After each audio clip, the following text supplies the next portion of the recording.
En México, las sierras se extienden a lo largo del país, imponentes, misteriosas, cada una con sus propios secretos y peculiaridades. Desde las vastas montañas del norte hasta los frondosos parajes del sur, estas tierras no solo han sido testigos del paso del tiempo, sino también del surgimiento de leyendas oscuras, muchas de ellas aterradoras y llenas de siniestro encanto. Detrás de cada árbol, entre los cañones y las rocas, se esconden relatos que desafían la razón. Historias que han sido transmitidas de generación en generación, advertencias que pocos se atreven a ignorar. En este video, nos adentraremos en lo más profundo de las sierras mexicanas para descubrir algunas de esas leyendas que permanecen ocultas. Secretos que han permanecido en las sombras hasta ahora.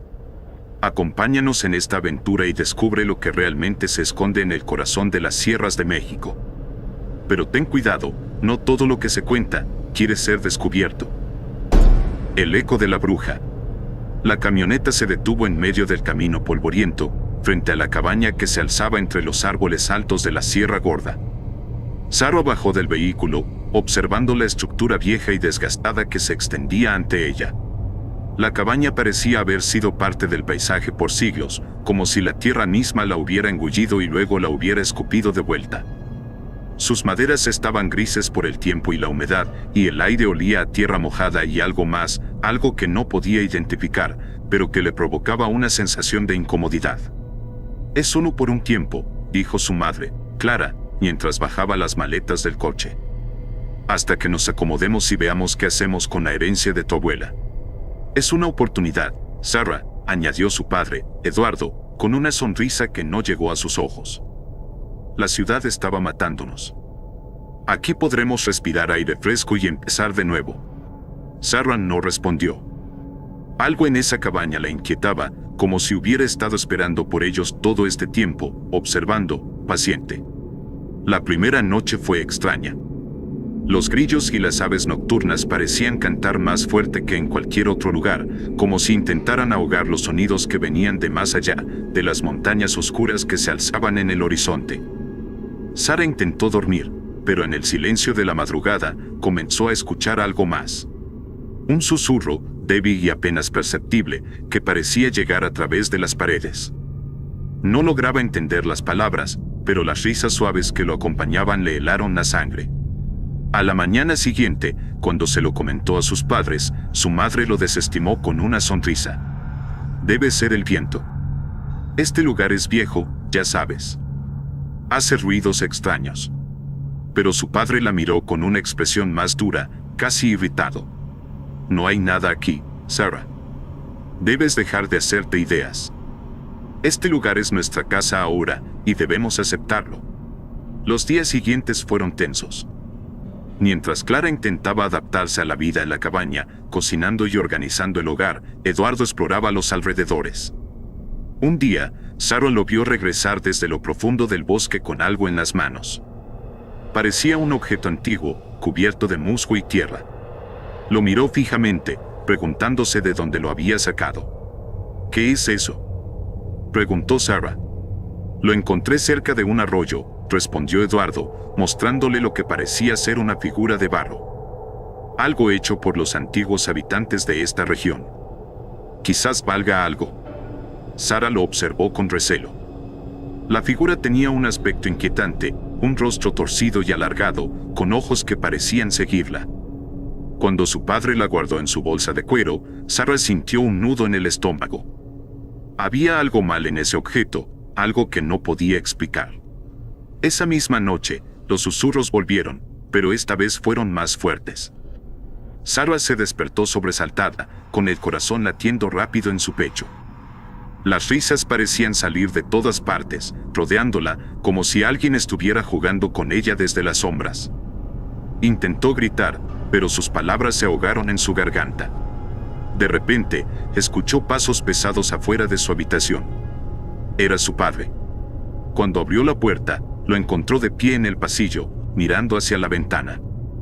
Su rostro estaba pálido, y sus ojos, que alguna vez habían sido cálidos y cariñosos, ahora parecían vacíos, como si algo hubiera cambiado en él.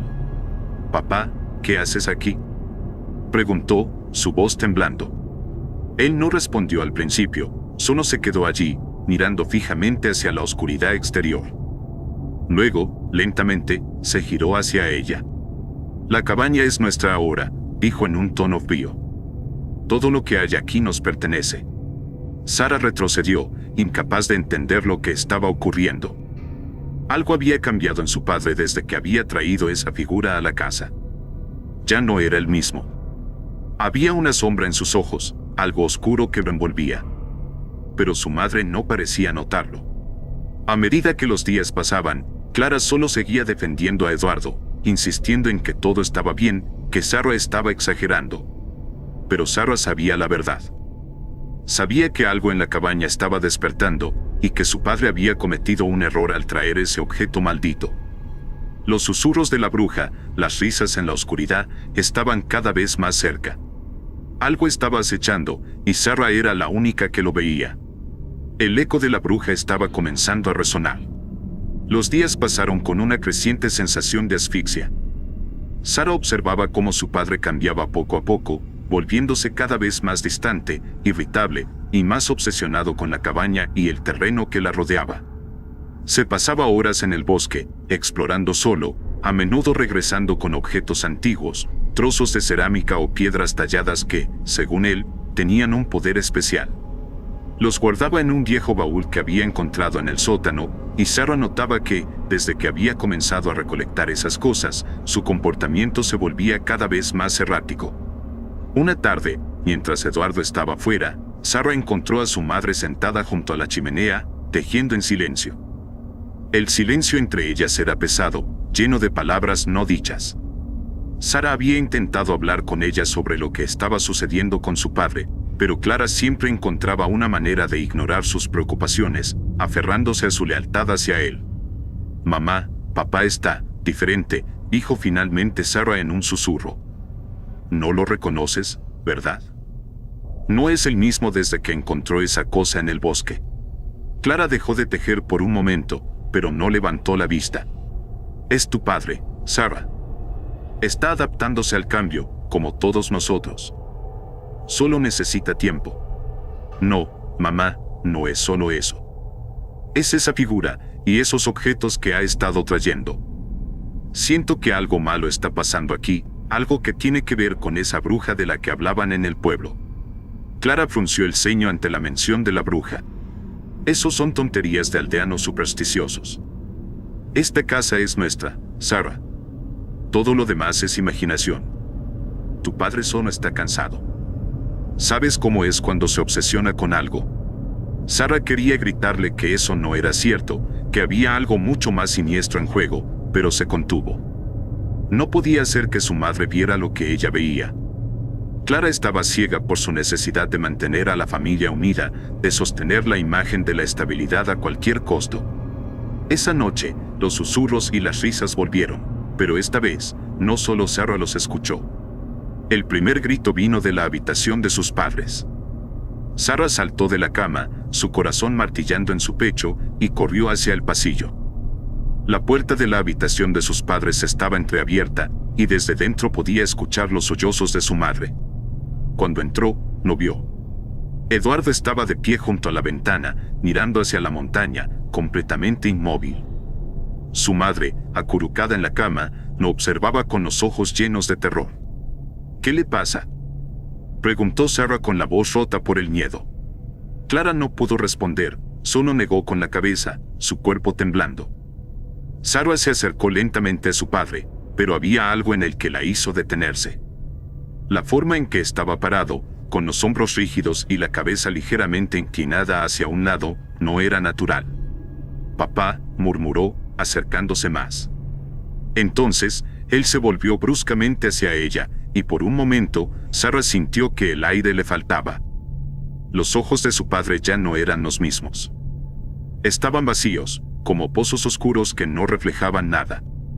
Su rostro parecía inexpresivo, pero algo en su mirada transmitía una maldad primitiva, algo antiguo y salvaje. «Todo esto nos pertenece ahora», Sara dijo con una voz gutural, como si hablara desde lo más profundo de su ser. «La cabaña. La tierra. Nosotros somos parte de ello». Sara retrocedió instintivamente. Esa no era la voz de su padre. Algo lo había poseído, algo que estaba usando su cuerpo. «Papá, por favor», rogó. «Despierta». Pero Eduardo no respondió. En su lugar, soltó una carcajada baja y oscura, una risa que no pertenecía a ningún hombre. Clara, temblando en la cama, seguía sin moverse, incapaz de enfrentar la realidad de lo que estaba ocurriendo. En el rostro de su madre, Sara vio el reflejo de su propio miedo. Clara lo sabía, en lo profundo de su ser, pero no lo aceptaba. No podía aceptar que su esposo ya no era el hombre que había conocido. Esa noche, el frío dentro de la cabaña fue más intenso que nunca. Sara no pudo dormir, escuchando los susurros que ahora parecían rodear toda la casa, como un coro malévolo que se deleitaba con su miedo. A través de las paredes, podía oír a su padre murmurando en la oscuridad, hablando en un idioma que no reconocía. Algo terrible se estaba gestando, algo que ella sabía que no podría detener sola. A la mañana siguiente, Eduardo no regresó a casa. Pasó todo el día en las montañas, buscando más reliquias, según le dijo a Clara. Sara supo entonces que su padre estaba perdido, y que el espíritu de la bruja estaba usando esos objetos para enraizarse más profundamente en él, para tomar control de su voluntad. Al caer la tarde, cuando el sol comenzó a ocultarse detrás de las montañas, Sara tomó una decisión. No podía confiar en su madre, que se negaba a ver la realidad, ni en su padre, que ya no era el hombre que conocía. Solo ella entendía lo que estaba sucediendo, y sabía que tenía que actuar antes de que fuera demasiado tarde. Esa noche, mientras Eduardo estaba en el bosque y su madre dormía profundamente, Sara se escabulló hacia el sótano. El baúl donde su padre guardaba las reliquias estaba cerrado con llave, pero ella sabía dónde encontrarla. Con manos temblorosas, abrió el cofre y vio los objetos esparcidos dentro. La figura de barro estaba allí, en el centro, mirándola con su horrible rostro distorsionado. Sara sintió un escalofrío recorrerle la espalda. Sabía que esos objetos eran la clave, el vínculo entre su padre y la oscuridad que se cernía sobre ellos. Pero no sabía cómo destruirlos. Mientras los tocaba, sintió que algo oscuro y poderoso pulsaba desde ellos, como si los mismos objetos estuvieran vivos, conectados al espíritu de la bruja. Un susurro se deslizó por el aire, envolviendo a Sara en su letanía. «Él ya no es tu padre», dijo una voz femenina, suave pero venenosa. «Y tú serás la próxima». Sara cerró los ojos, aterrorizada, pero sabía que debía luchar. La batalla aún no había terminado, pero algo oscuro estaba acechando, y su padre estaba a punto de sucumbir completamente.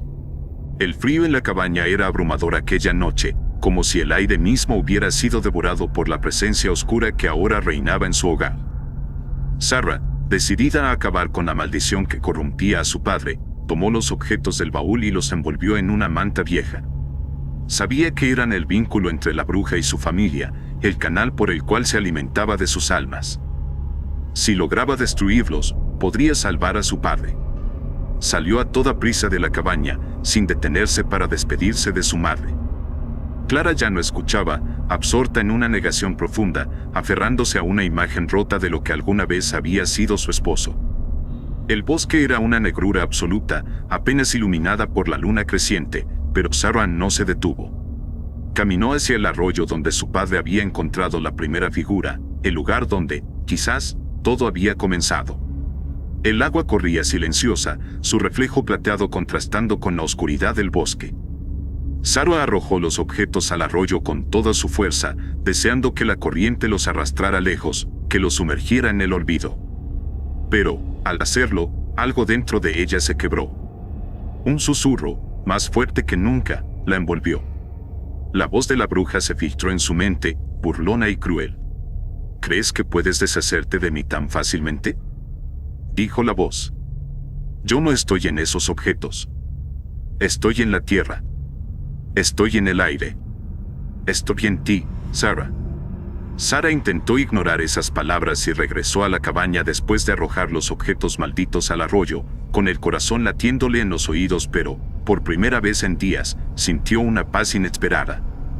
Los susurros que la habían acosado cada noche parecían haberse desvanecido, y el aire ya no parecía tan pesado ni opresivo. La luna brillaba alta en el cielo cuando entró en la casa, y todo parecía normal.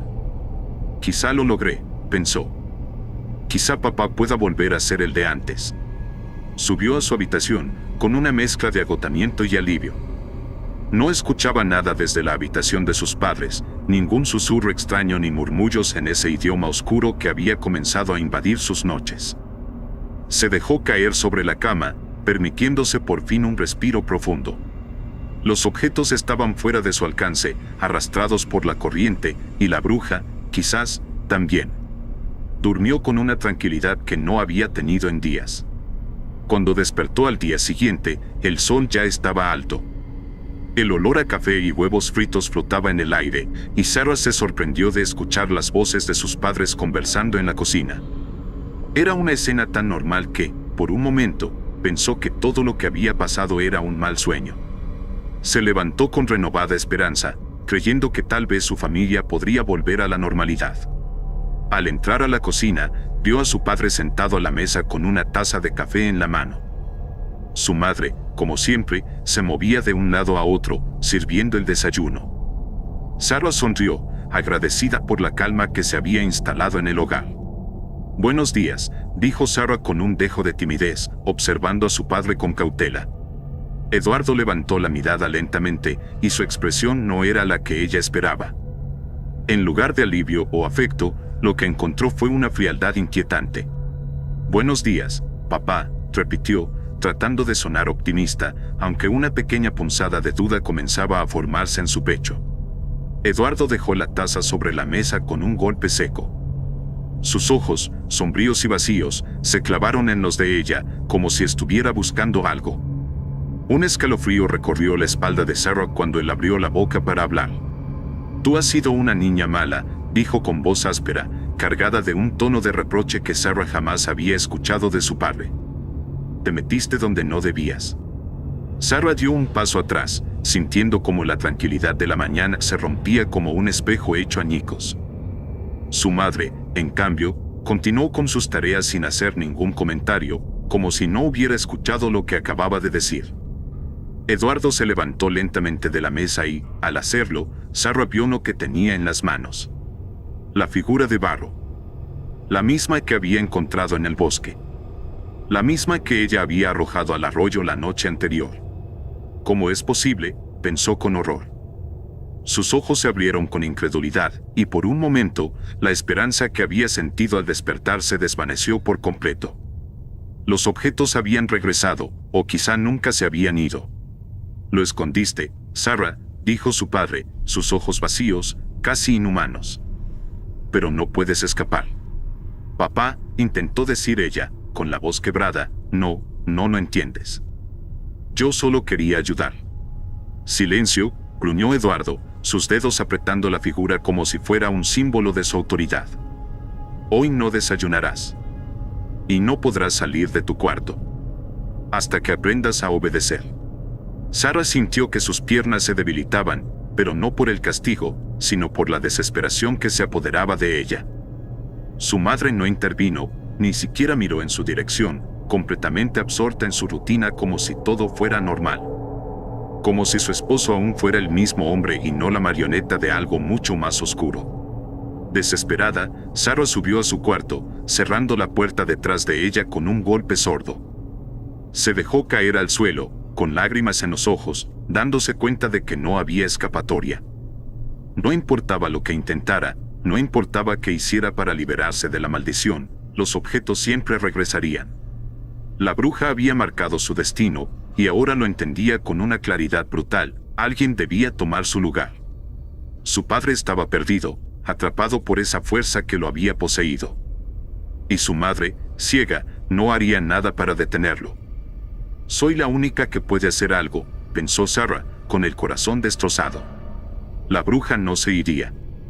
No desaparecería. El viento aullaba entre los árboles, y Sarah sintió el peso de la verdad sobre sus hombros. No podía salvar a su padre. La maldición ya lo había consumido. El frío de la noche parecía haberse intensificado, calando en los huesos de Sarah mientras yacía despierta en la penumbra de su habitación. Apenas podía respirar por la tensión que sentía en el aire. De repente, un susurro. No era el viento ni los árboles afuera. Era un llamado, suave pero insistente, que decía su nombre una y otra vez. Sarah. Sarah se incorporó en la cama, su corazón palpitando con fuerza. Miró alrededor de la habitación, vacía salvo por las sombras que se alargaban en las esquinas. El susurro continuaba, y sin saber bien por qué, algo dentro de ella le decía que mirara por la ventana. Apretó los dientes, la duda y el miedo la asfixiaban, pero la curiosidad y una extraña atracción la empujaron a hacerlo. Al asomarse, lo vio. Entre los árboles, una silueta oscura y retorcida. No podía distinguir sus rasgos, pero sentía que la miraba. Podía percibir sus ojos fijos en ella, quemándole la piel con su sola presencia. Su boca se movía, aunque el viento se llevaba sus palabras. Sarah, susurraba, como si la voz viniera desde dentro de su mente. El terror se enredó en su estómago, pero Sarah, impulsada por algo que no podía controlar, se levantó de la cama y, sin hacer ruido, bajó las escaleras y salió de la cabaña. El suelo frío y húmedo bajo sus pies descalzos la hizo temblar, pero avanzó hacia el lugar donde había visto la figura. Al salir al exterior, miró alrededor con cautela. No había nadie. Ni una sola sombra o movimiento entre los árboles. Se quedó quieta unos instantes, el corazón desbocado, con la sensación de que alguien la observaba desde todas direcciones. Justo cuando comenzaba a cuestionarse si lo que había visto era real, bajó la mirada y la vio. La figura de barro, la misma que había arrojado al arroyo la noche anterior, estaba allí, intacta, frente a sus pies. Parecía haberse materializado de la tierra misma. Y, lo peor de todo, la figura habló. «Tómame», dijo con una voz grave, apenas perceptible, pero clara como un eco en su mente. «Tómame». Sarah sintió un escalofrío, pero una fuerza invisible la empujó a obedecer. Sus manos temblorosas se extendieron hacia la figura, y tan pronto como la tocó, el aire a su alrededor se congeló. Un dolor indescriptible invadió su cuerpo, como si sus huesos estuvieran siendo retorcidos desde dentro. Su piel se enfrió, y sus ojos se blanquearon mientras un grito ahogado escapaba de sus labios. El peso de la maldición la aplastaba, el legado de la bruja se aferraba a su carne y su alma. A pesar del dolor, no podía soltar la figura. Sentía como la voluntad de la bruja intentaba dominarla, llenar el vacío en su mente. Pero, con un último esfuerzo de voluntad, Sarah logró soltar el objeto, dejándolo caer al suelo. Su cuerpo colapsó, temblando y agotado, pero algo dentro de ella había cambiado para siempre. Ahora lo entendía. No había escapatoria. Era ella o su familia. Y algo en su interior ya no era completamente suyo. Cuando la mañana llegó, Sarah despertó en el suelo de su habitación, el cuerpo pesado y el corazón lleno de un nuevo y abrumador vacío. Se levantó con dificultad y fue al espejo. Su reflejo la horrorizó. Su piel, pálida como la ceniza, parecía casi translúcida. Su cabello, seco y quebradizo, colgaba inerte sobre sus hombros, como si la vida se hubiera drenado de él. Pero lo peor no era su apariencia. Era la presencia que sentía dentro de ella, un poder oscuro, antiguo, que ahora se enraizaba en su ser. No perdió tiempo. Bajó las escaleras, decidida a terminar con todo antes de que fuera demasiado tarde. Pero al llegar a la sala, vio a su padre, tendido en la cama, como si fuera un títere roto, sin voluntad ni alma. Ya no era un hombre. Era una cáscara vacía.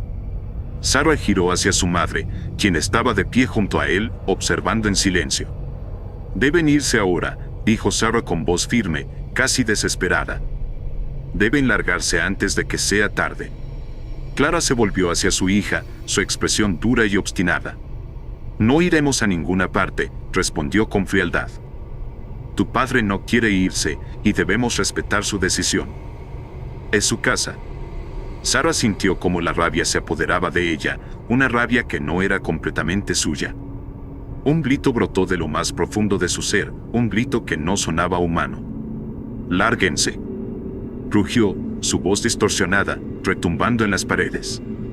El grito fue tan poderoso que su madre fue lanzada hacia atrás, estrellándose contra la pared. Clara cayó al suelo, aturdida, y cuando levantó la vista hacia Sarah, el horror en sus ojos fue innegable. En ese instante, lo comprendió. En los ojos de su hija vio la misma oscuridad que había consumido a su esposo. Pero en Sarah era peor. Era más profundo, más antiguo, más aterrador. Sarah, temblando, retrocedió un paso, sabiendo que lo que había hecho era irreparable. Ya no había vuelta atrás. Clara, aterrorizada, se levantó tambaleándose.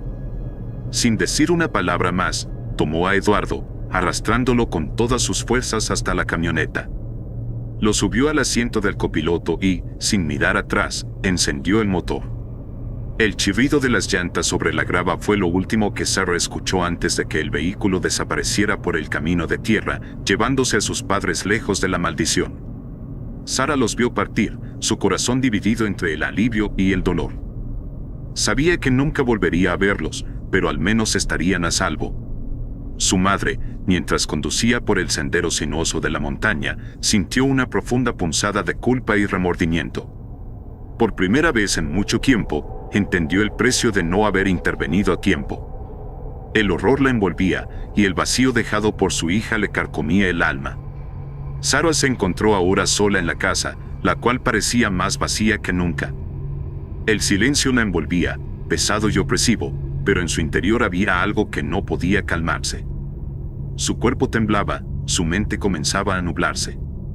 Fue entonces cuando sintió el primer dolor de cabeza. Era indescriptible. Un latido constante que se intensificaba, como si algo dentro de su cráneo intentara abrirse paso. Sarah se llevó ambas manos a la cabeza, sus dedos hundiéndose en su cabello seco y quebradizo. Los dolores eran como cuchillos que se clavaban más profundo con cada segundo. Un murmullo en un idioma que no podía comprender comenzó a resonar en su mente como una letanía interminable. Se dobló sobre sí misma, jadeando de dolor. Sentía que algo la desgarraba desde dentro, como si la presencia de la bruja se expandiera en su interior. Los susurros se volvían gritos. La presión era insoportable, pero justo cuando pensaba que su cabeza explotaría, el dolor cesó de repente. Todo quedó en silencio. Sarah respiró con dificultad, su pecho subiendo y bajando en pánico. Se quedó de pie, temblando, mirando alrededor de la casa, vacía y oscura. Pero entonces lo sintió. Una presencia detrás de ella. ¿Mamá?, preguntó con voz temblorosa, su garganta seca. Quizás su madre había regresado. Tal vez lo había pensado mejor. Tal vez. No hubo respuesta. Solo el crujido de la madera bajo sus pies. Giró lentamente sobre sí misma, buscando con la mirada en cada rincón de la casa.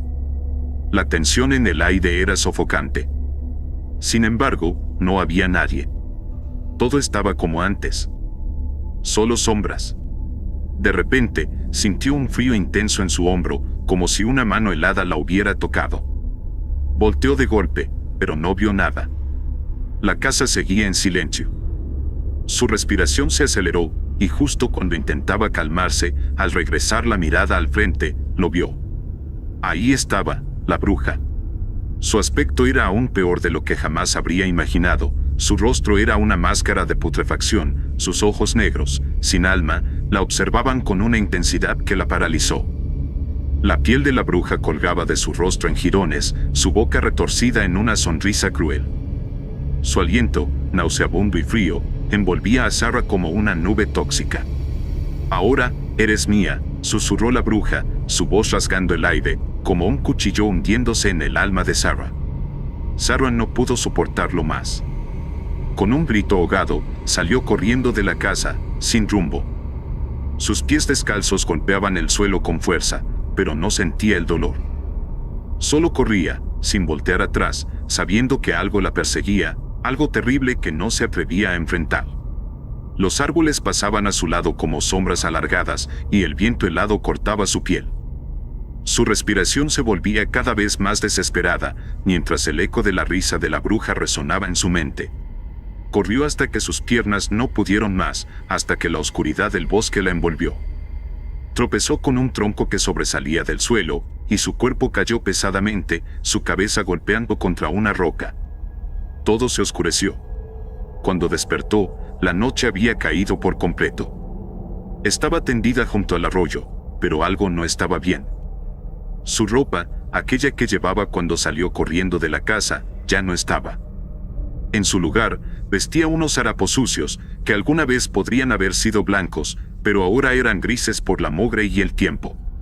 El frío le calaba hasta los huesos, pero no sentía el dolor. Miró a su alrededor, desorientada, sus ojos finalmente encontrándose con la luna llena que brillaba en lo alto, suspendida en el cielo. Sara se puso de pie lentamente, sus movimientos torpes. Algo en ella había cambiado, algo profundo y oscuro. La luna la llamaba, hipnotizándola.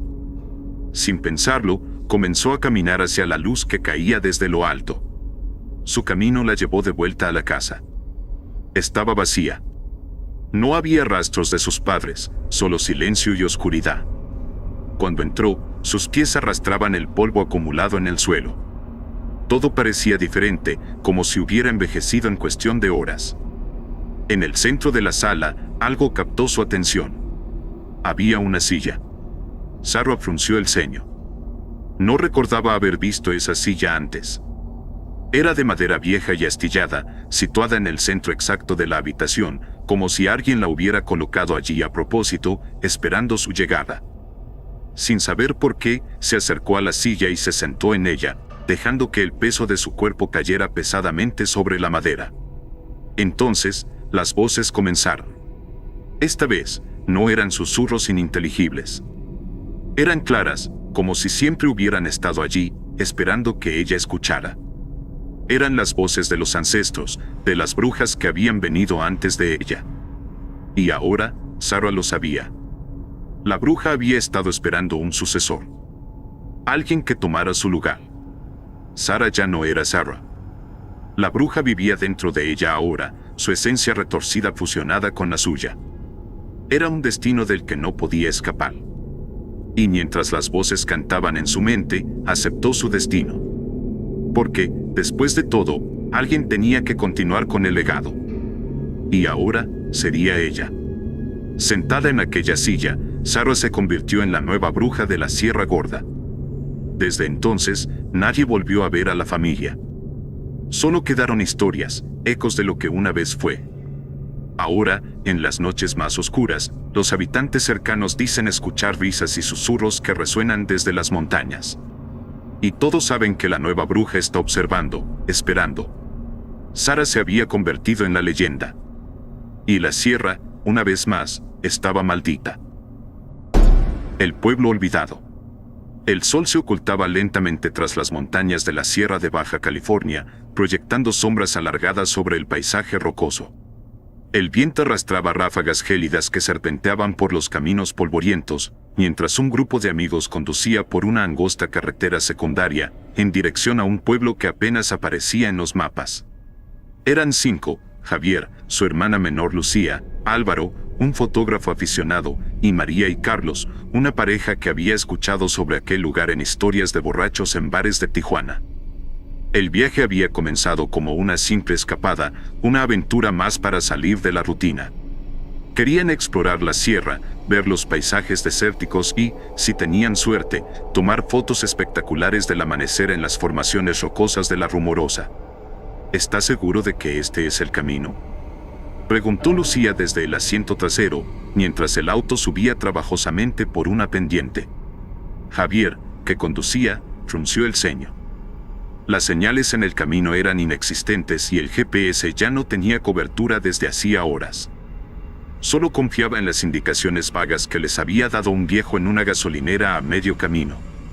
«Esto es lo que nos dijeron», respondió, tratando de sonar seguro. «Falta poco, ya verás». El paisaje, aunque impresionante, tenía algo extraño.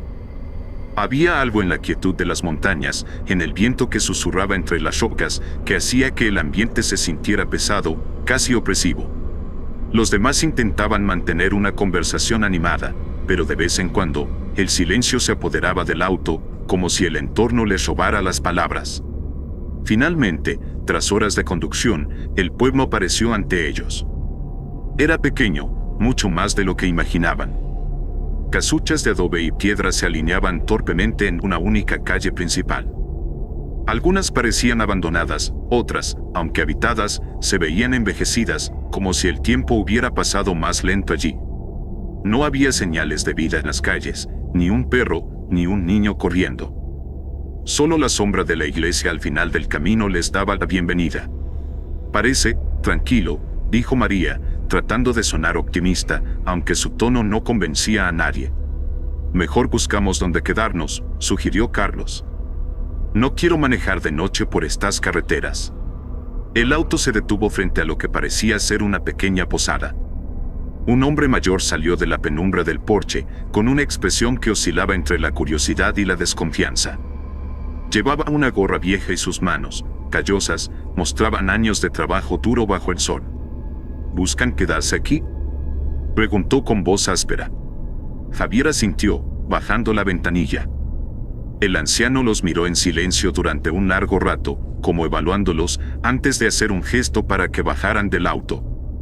Les ofreció una habitación por una suma insignificante, aunque les advirtió que el pueblo no era un lugar de turistas. «No queda mucho por ver», dijo el hombre, señalando la calle vacía con la barbilla. «La gente ya no viene por aquí». Lucía, inquieta, se acercó a Javier mientras el anciano regresaba a la casa. «Este lugar me da mala espina», susurró. «Algo no está bien». Javier la miró, pero no dijo nada.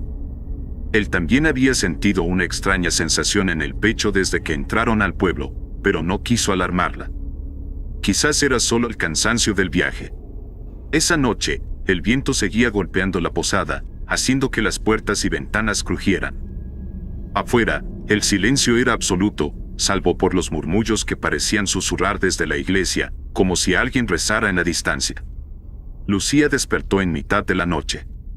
Algo la había sobresaltado, un sonido que no pudo identificar. Miró a su alrededor, la habitación estaba sumida en sombras. Despacio, se levantó de la cama y se asomó por la ventana. En la calle, una figura solitaria caminaba lentamente hacia la iglesia. Parecía una mujer, vestida de blanco. Lucía la observó hasta que desapareció en la oscuridad, y entonces un escalofrío le recorrió el cuerpo. No había visto a ninguna mujer en el pueblo durante el día. Al día siguiente, ninguno de los otros parecía haber notado nada extraño, pero la sensación de inquietud persistía. Decidieron explorar el pueblo, pero a medida que caminaban por las calles, notaron que las pocas personas que encontraban evitaban mirarlos directamente. Era como si su presencia perturbara el frágil equilibrio de aquel lugar olvidado por el tiempo. «Esto es raro», murmuró Álvaro, tomando fotos de las viejas casas. «Todo aquí parece detenido, como si hubiera muerto hace mucho». Cuando pasaron junto a la iglesia, las campanas sonaron de repente, aunque no vieron a nadie en el campanario. El sonido resonó por todo el valle, haciendo eco en las montañas.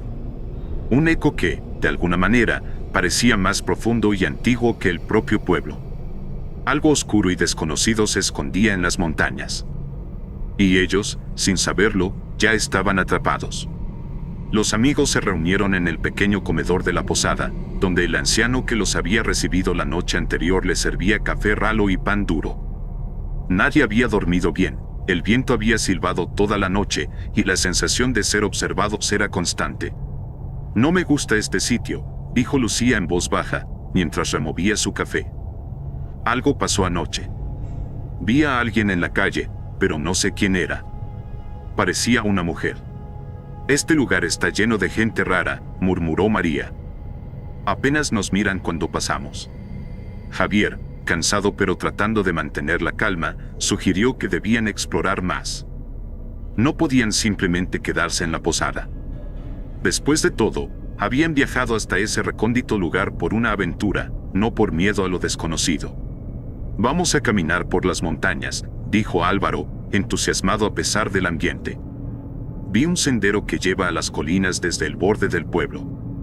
Podríamos ver la sierra desde allá y tomar unas fotos». El plan fue aceptado a regañadientes por los demás.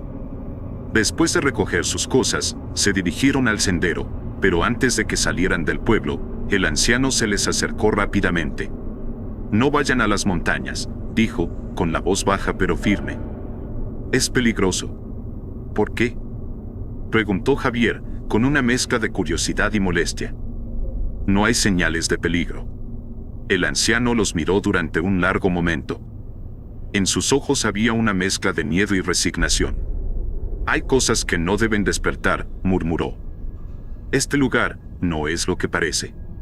El grupo intercambió miradas incómodas, pero finalmente decidieron seguir adelante.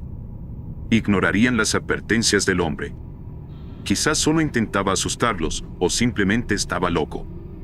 No sería la primera vez que alguien en un pueblo remoto tenía supersticiones absurdas. Caminaron en silencio por el sendero serpenteante que subía por la ladera de la montaña. A medida que ascendían, la niebla se volvía más densa, envolviendo el paisaje en un manto opaco. Las piedras crujían bajo sus pies, y el viento comenzaba a silbar de nuevo, como si cantara una melodía ancestral que nadie podía entender. Esto no es buena idea, murmuró Lucía, apretando el brazo de Javier. Algo nos está observando. ¿No será el mismo viento de siempre?, bromeó Álvaro, sacando su cámara para tomar una foto de las colinas envueltas en niebla. Pero el viento traía consigo un sonido diferente, uno más profundo y perturbador. Era como si algo, oculto en las montañas, se estuviera moviendo, despertando de un sueño largo y olvidado. De repente, Carlos se detuvo en seco. Señaló hacia un claro en la distancia. Entre la niebla, apenas visible, se podía distinguir la silueta de una construcción antigua, medio derruida. ¿Qué es eso?, preguntó, sorprendido. No había registro de ningún edificio en esa zona. El viejo no había mencionado nada sobre una estructura en las montañas. Vamos a echar un vistazo, dijo Javier, ignorando las súplicas de Lucía para regresar. A medida que se acercaban, la construcción se revelaba más claramente. Era una vieja iglesia de piedra, cubierta de musgo y con sus puertas podridas abiertas de par en par. Nadie la había usado en décadas, quizás siglos. Un escalofrío recorrió sus espaldas cuando cruzaron el umbral. Dentro, el silencio era absoluto. Las paredes estaban cubiertas de extraños símbolos tallados en la roca, y en el centro del suelo había una gran losa de piedra que parecía un altar. Álvaro comenzó a tomar fotos, aunque algo en su expresión indicaba que estaba tan incómodo como los demás. Esto es una locura, susurró María, mirando alrededor. ¿Quién construiría una iglesia aquí? Tal vez, no era para rezar, dijo Carlos, señalando los símbolos que cubrían las paredes. No eran cruces ni figuras religiosas, sino algo mucho más oscuro, más antiguo. De repente, un fuerte golpe resonó desde el exterior. Todos se voltearon hacia la puerta, pero no había nadie. Solo el eco del golpe resonando entre las montañas. «Vámonos de aquí», exclamó Lucía, su voz temblorosa. Pero cuando intentaron salir, la niebla se había espesado tanto que apenas podían ver sus propias manos frente a ellos. El viento, que antes silbaba de manera inofensiva, ahora se había transformado en un rugido que parecía venir de todas direcciones. «No podemos quedarnos aquí», gritó Javier, intentando guiar a los demás a través de la niebla. Sin embargo, a medida que avanzaban, parecía que las montañas mismas se cerraban sobre ellos. El sendero que los había llevado hasta allí había desaparecido. Los árboles, las rocas, todo era ahora una masa amorfa de sombras, y el sonido de sus propios pasos se mezclaba con algo más. Algo que no pertenecía a ellos. Entonces lo vieron. A lo lejos, entre las rocas, una figura solitaria observaba. No podían distinguir su rostro, pero sabían que estaba ahí, inmóvil, vigilándolos. El miedo se apoderó de ellos, un miedo ancestral que iba más allá de la lógica. «Tenemos que regresar al pueblo», dijo Javier, con la voz quebrada. Pero en el fondo, todos sabían que algo en las montañas ya había despertado. Y ellos habían sido los responsables de romper su silencio. El grupo avanzaba a tientas, con la niebla envolviéndolos en un abrazo gélido que les cortaba la respiración. El camino de regreso al pueblo, que antes parecía sencillo, ahora era un laberinto de sombras y rocas desconocidas. A medida que caminaban, el miedo comenzaba a cambiar, volviéndose más tangible, casi físico, como si algo invisible los rodeara. No puede ser que estemos tan perdidos, murmuró Carlos, su voz cargada de desesperación. Álvaro, que había intentado mantener la calma, ahora se movía inquieto, mirando hacia todos lados como si esperara que algo saltara de entre la niebla. Cada crujido de las piedras bajo sus pies parecía amplificarse, rebotando entre las montañas que los rodeaban. «Ese ruido», dijo Álvaro de repente, deteniéndose. ¿Escuchan eso? Un murmullo bajo, profundo, flotaba en el aire. No era viento. Parecía un susurro que provenía de todos lados a la vez, como si las mismas rocas estuvieran hablando en un lenguaje que ninguno de ellos entendía. El sonido se filtraba en sus mentes, desdibujando sus pensamientos. «No es real», gritó María, cubriéndose los oídos. «No lo escuchen». Pero el murmullo no se detenía. Las figuras oscuras en la niebla se multiplicaban, como sombras que se movían sin cuerpo, siempre al borde de su visión. A veces parecían personas, otras veces, cosas amorfas que se deslizaban entre las rocas, siempre observando. Finalmente, llegaron al borde del pueblo. Pero algo había cambiado. Las pocas luces que antes brillaban en las casuchas ahora estaban apagadas, y el silencio que los recibió era tan absoluto como la oscuridad misma. Ni un susurro de viento, ni un grillo. Nada. «Algo no está bien», dijo Lucía. «Esto no es como lo dejamos». Avanzaron cautelosos por las calles vacías, tratando de no hacer ruido. Las casas parecían aún más abandonadas que antes, como si hubieran estado vacías por décadas. Las puertas estaban entreabiertas, las ventanas rotas, y todo el pueblo olía a polvo y olvido. «¿Dónde está la gente?», preguntó Javier, mirando a su alrededor. «Estaban aquí esta mañana». Pero el pueblo ya no era el mismo. Era como si hubiera envejecido siglos en las horas que habían pasado en las montañas. En ese momento, vieron la iglesia, iluminada por una luz débil y parpadeante que provenía de su interior. La puerta, que antes había estado cerrada, ahora estaba abierta de par en par. «No entremos ahí», dijo Lucía, con los ojos fijos en la entrada. «Por favor». Pero algo en la luz titilante los atrajo. Como si estuvieran siendo llamados. Uno a uno, comenzaron a caminar hacia la iglesia, arrastrados por una fuerza invisible que los impulsaba a entrar. Dentro, la luz era aún más débil, pero suficiente para iluminar el altar al fondo. Sobre él, un antiguo ídolo de piedra negra se alzaba, cubierto de símbolos grabados. A su alrededor, en el suelo, había marcas frescas, círculos, cruces torcidas y manchas oscuras que parecían sangre seca. «Esto no estaba aquí antes», dijo Álvaro, con la voz quebrada, mientras su cámara colgaba inútilmente de su cuello. Javier avanzó hacia el altar, incapaz de apartar la mirada de la estatua. Algo en su interior le decía que esta era la fuente de todo. El ídolo oscuro era el centro del mal que se cernía sobre el pueblo y las montañas. Sintió que sus piernas temblaban, pero siguió caminando, como hipnotizado. «Javier, no», susurró Lucía, pero era demasiado tarde. El murmullo regresó, esta vez más fuerte, resonando en las paredes de la iglesia. Las sombras que antes se movían en la niebla ahora se deslizaban dentro, rodeándolos. Javier extendió la mano hacia la estatua, como si fuera guiado por algo más grande que su propia voluntad. En el momento en que tocó la fría piedra, el aire en la iglesia se detuvo. La luz titilante se apagó de golpe, dejándolos en una oscuridad tan densa que apenas podían ver sus propias manos. Solo los murmullos permanecieron, ahora transformados en voces claras, voces que hablaban en un idioma antiguo y olvidado. De repente, un grito desgarrador rompió el silencio. Venía de fuera de la iglesia. Javier se volteó justo a tiempo para ver a María ser arrastrada hacia la niebla por una de las sombras. Sus gritos resonaron en las montañas hasta que se desvanecieron por completo. «Tenemos que salir de aquí», gritó Carlos, tratando de correr hacia la puerta, pero las sombras se cerraban rápidamente, bloqueando cualquier intento de escape. El ídolo comenzó a emitir un resplandor débil, y de las grietas en el suelo empezaron a salir figuras encorvadas, humanoides pero deformes, cubiertas de una piel grisácea.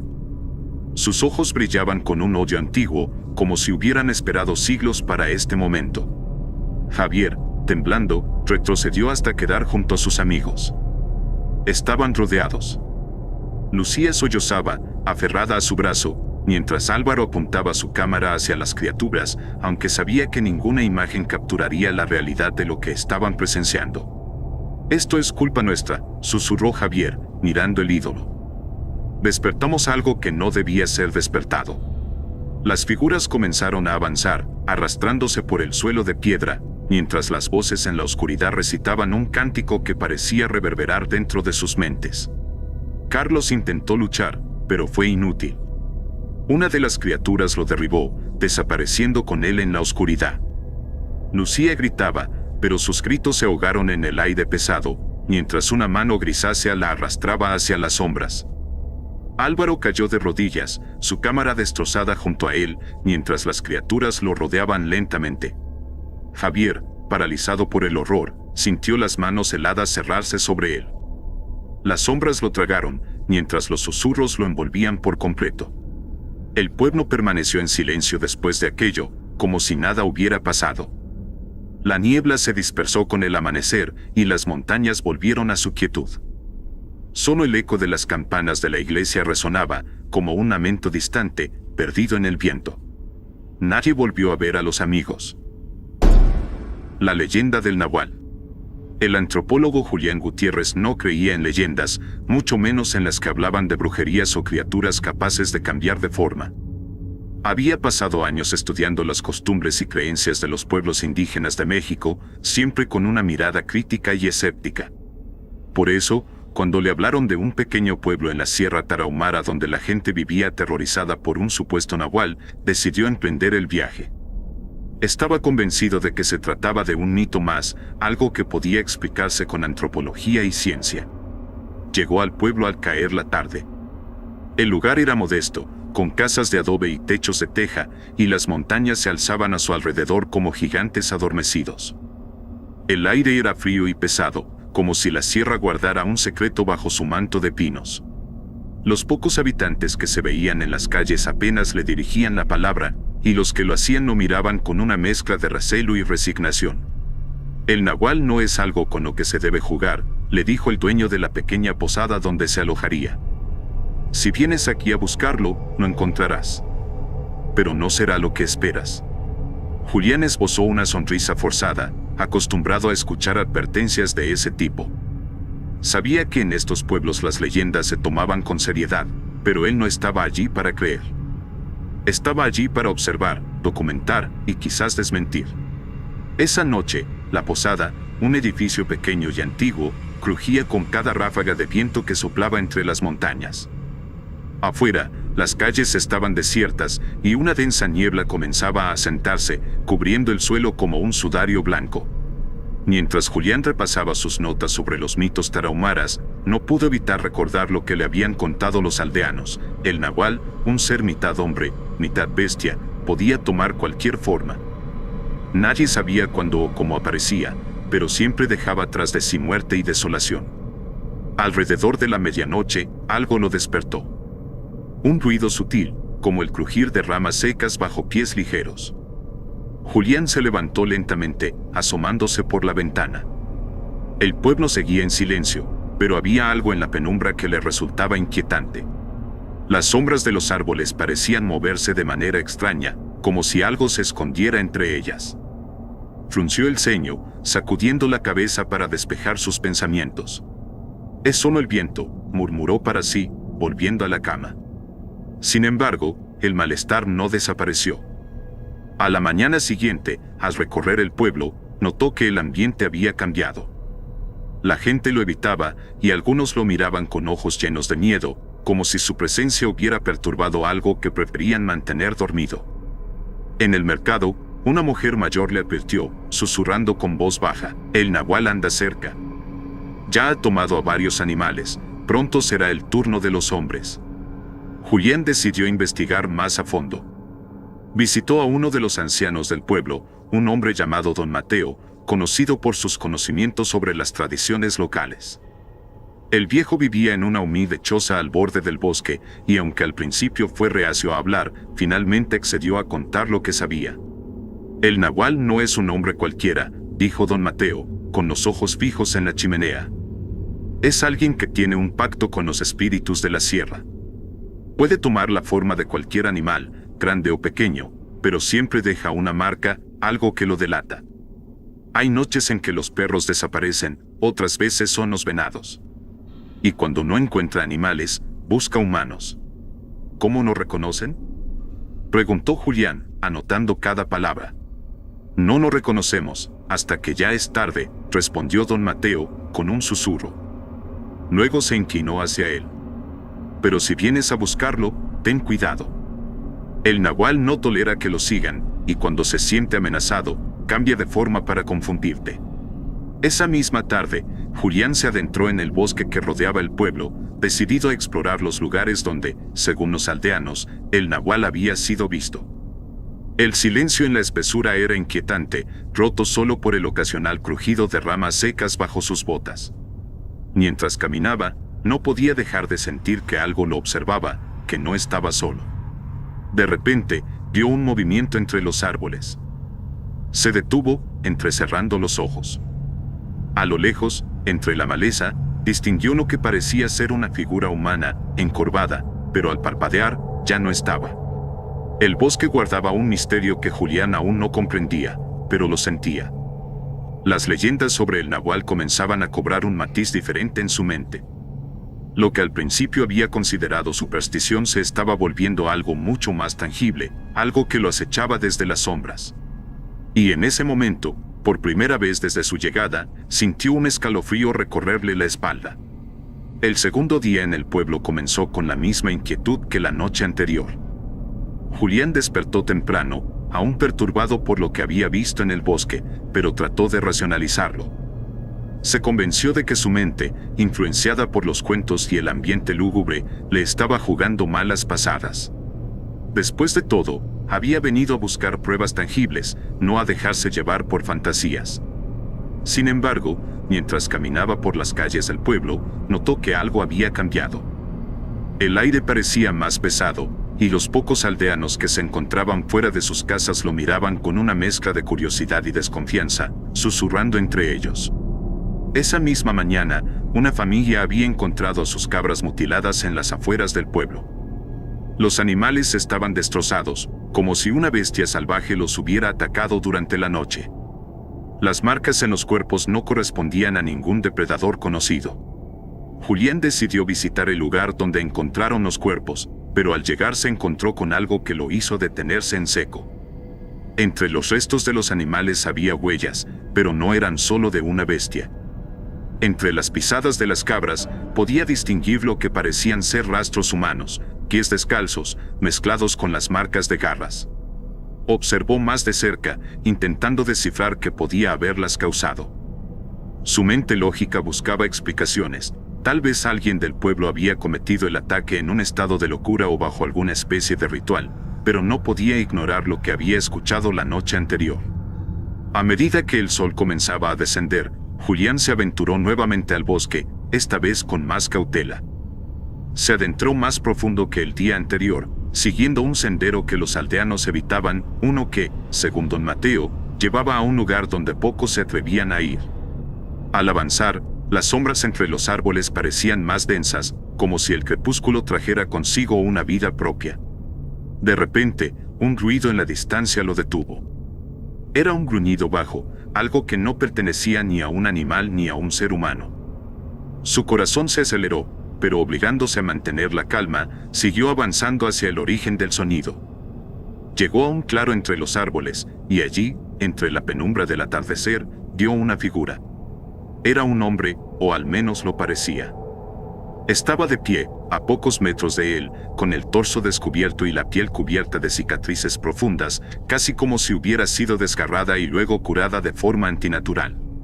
Los ojos del hombre brillaban con un resplandor extraño, casi felino, y lo observaban con una intensidad que hizo que Julián retrocediera instintivamente.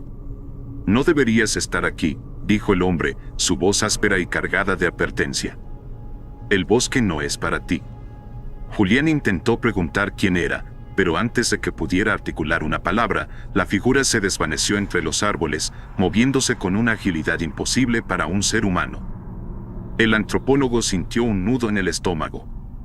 Lo que acababa de presenciar no tenía explicación lógica y el miedo empezó a enraizarse en su mente.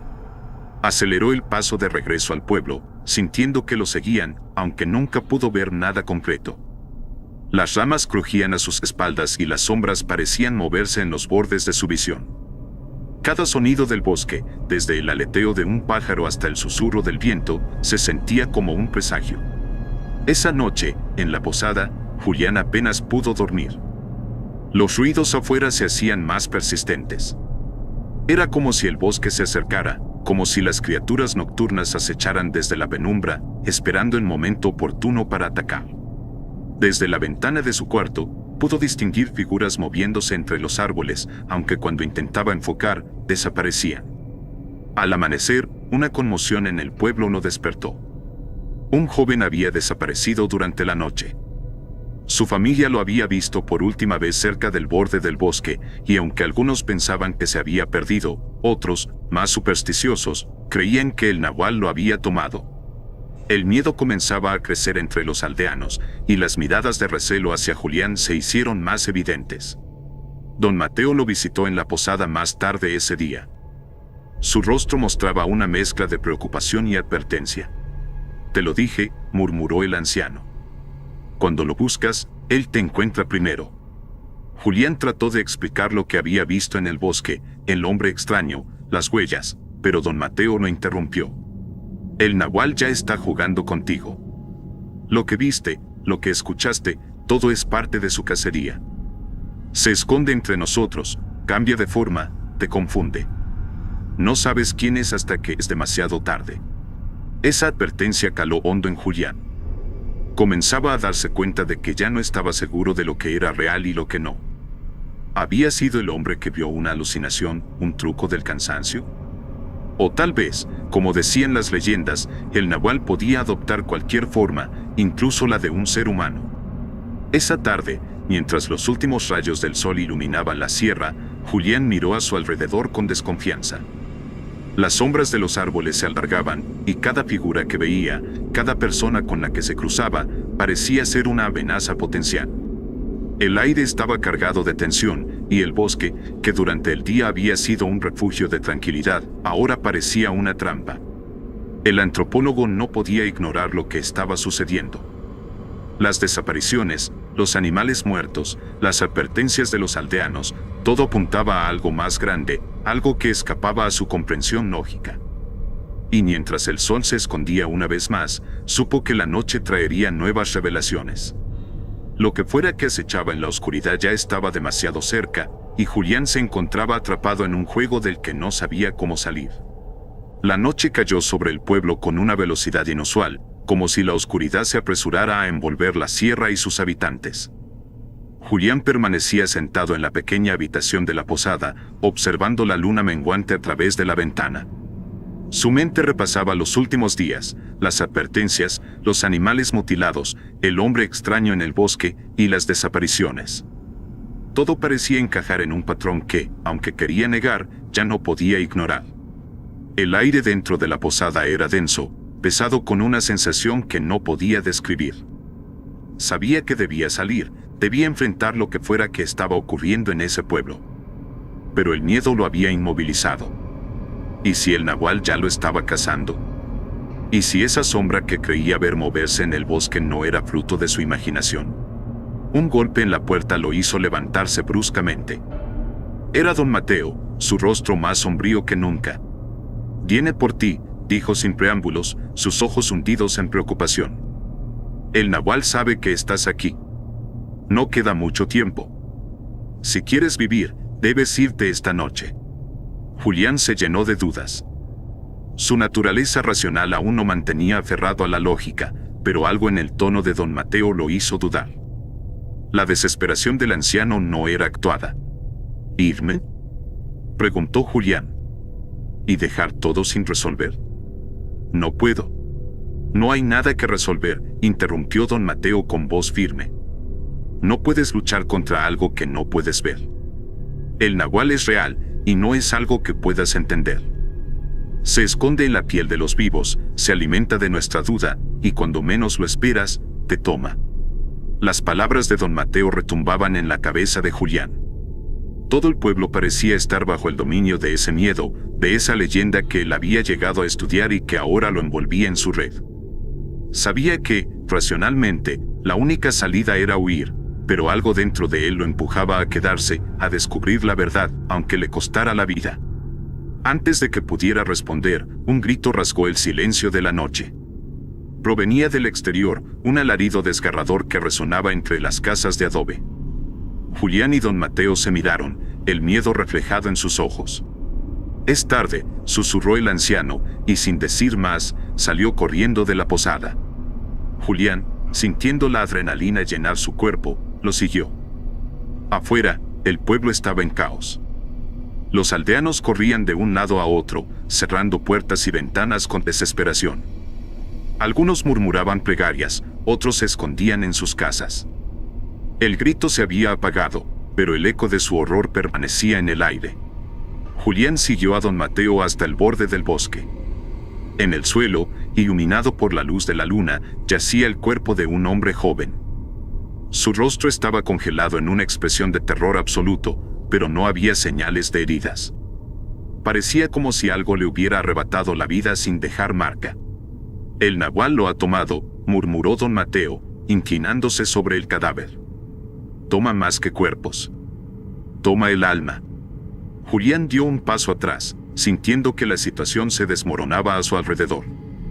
El bosque, el pueblo, todo parecía conspirar contra él. La atmósfera era densa, cargada de una energía oscura que no podía explicar. Sabía que tenía que hacer algo, pero no sabía qué. Entonces lo vio. Una figura emergió entre los árboles, moviéndose lentamente hacia ellos. Al principio parecía un hombre, pero su andar era demasiado ligero, casi flotante. Sus ojos brillaban en la oscuridad con un resplandor antinatural, y su cuerpo, aunque humano en apariencia, tenía algo distorsionado. Cada paso que daba hacía que el aire se volviera más frío, más denso. «Corre», dijo don Mateo, con una voz cargada de desesperación. «Corre». Pero Julián no se movió. Algo lo mantenía clavado en el lugar. Su cuerpo quería huir, pero su mente, su instinto como científico, quería comprender, quería ver con sus propios ojos qué era esa criatura. La figura se acercó más, y cuando la luz de la luna la iluminó, Julián no entendió todo. No era una bestia, no era un animal. Era el hombre que había visto en el bosque, aquel con cicatrices en el cuerpo, pero ahora, su rostro estaba cambiado. Sus ojos, que antes parecían humanos, eran los de una criatura. La piel de su cuerpo comenzaba a deshacerse, revelando algo más oscuro, más antiguo bajo la superficie. El nahual. Antes de que pudiera reaccionar, la criatura se lanzó hacia él con una velocidad sobrehumana. Julián sintió una fuerza invisible que lo derribó al suelo, el peso de algo monstruoso sobre su pecho. Todo su mundo se volvió confuso, las imágenes borrosas. La sombra del nahual lo envolvía, y por un instante sintió que su propia voluntad se desvanecía, como si estuviera a punto de perderse en la oscuridad.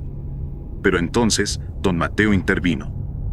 Con una fuerza que Julián no habría imaginado en un hombre tan viejo, el anciano lanzó un puñado de polvo hacia la criatura, un polvo que brillaba bajo la luz de la luna. El nahual gruñó, retrocediendo momentáneamente, y Julián aprovechó para ponerse de pie. «Ahora», gritó don Mateo. «Debemos huir». Corrieron juntos hacia el pueblo, con el eco de los pasos del nahual persiguiéndolos. Podían sentir su presencia justo detrás, como si estuviera jugando con ellos, disfrutando del miedo que emanaba de sus cuerpos. Los árboles parecían cerrarles el paso, y el viento frío que bajaba de la sierra silbaba como un lamento. Cuando llegaron a las primeras casas del pueblo, don Mateo se volvió hacia Julián, jadeando. «No lo detendremos para siempre», dijo con voz ronca. «Pero mientras estés aquí, estarás en peligro. Debes irte y nunca volver». Julián lo miró, aún incrédulo. La ciencia, su razón, todo lo que había creído durante años, se desmoronaba frente a la realidad de lo que había experimentado. Sabía que el nahual no era solo una leyenda, que no era una simple historia para asustar a los niños. Era real, Y había algo mucho más antiguo y oscuro en esas montañas que nunca comprendería. Esa noche, antes del amanecer, dejó el pueblo. Mientras se alejaba, sintió que los ojos del nahual lo seguían desde la oscuridad, vigilándolo, esperando su regreso. Nunca volvió. Me ayudaría mucho si comentaras si prefieres recopilaciones de historias o videos largos de una sola historia. Si te gustó, considera suscribirte y compartir. Gracias.